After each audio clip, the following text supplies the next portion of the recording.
মহাভারতের এই যুদ্ধ, মহাভারতের এই কথা অনেক সত্যকে প্রতিষ্ঠিত করে, কিন্তু অন্তিম সত্য এটি যে বিচ্ছিন্নতা ও বিভেদই অধর্মের মূল কথা। আর একাত্মবোধই ধর্মের আধার। কি রূপে? স্বয়ং বিচার করুন।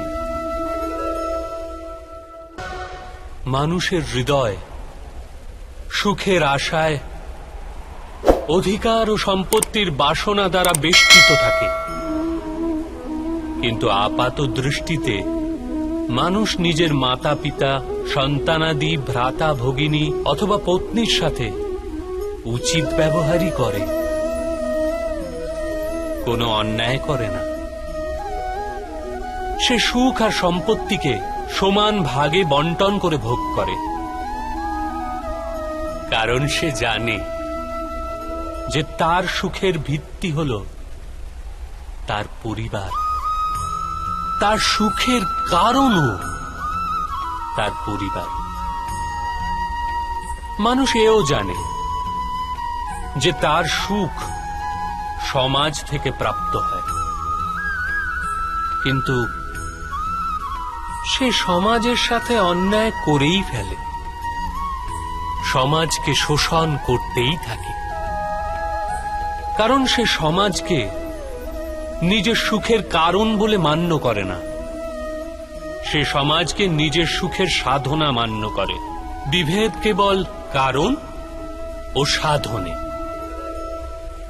কিন্তু মানুষের যখন এই বোধ জাগ্রত হয় যে সমগ্র সংসার পরমাত্মারই রূপ, প্রত্যেক জীব পরমাত্মারই অংশ, অর্থাৎ কেউ পর নয়, সবাই আপন, এই সমগ্র সংসার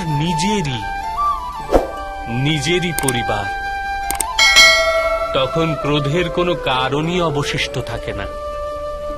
সমস্ত সংঘর্ষ, বৈরিতা, প্রতিশোধ বিনষ্ট হয়ে যায়। অন্তরে পরমাত্মা আর সংসারে একাত্মতা, এটি ধর্মের মূল সিদ্ধান্ত। মহাভারতের এই যাত্রা ক্রোধ হতে বোধ অভিমুখে যাত্রা, বিচ্ছিন্নতা হতে একাত্মতা অভিমুখে যাত্রা। এই ভূমিতে বসবাসকারী প্রজাগণ যতক্ষণ এই মহাভারতের কথা নিজেদের স্মৃতিতে জীবিত রাখবেন, ততক্ষণ এরূপ বিধ্বংস পুনর্বার হবে না। যে কোনো শক্তি এই মহত্বের বস্ত্র হরণ করতে পারবে না। এই যাত্রায় আমার সাথে গমনকারী যাত্রীকে আমি অভিনন্দন জানাচ্ছি। তাদের হৃদয়ে ধর্মের বীজ স্থাপিত হয়েছে, সেখানে ধর্মের পুষ্প বিকশিত হয়েছে।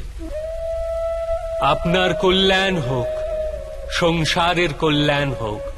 ওম সহনাভবতু। ঈশ্বর আমাদের রক্ষা করুন। সহনৌ ভুনক্তু। আমরা সবাই মিলে সুখ ভোগ করব। সহ বীর্যং করবাবহে। একে অপরের লাভ হেতু প্রয়াস করব।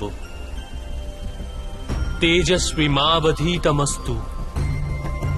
আমাদের সবার জীবন তেজ দ্বারা পূর্ণ হোক। মা বিদ্বেষাবহে। পরস্পরের প্রতি কোনো দেশ অথবা ঈর্ষা না থাকে। ওম শান্তি শান্তি শান্তি।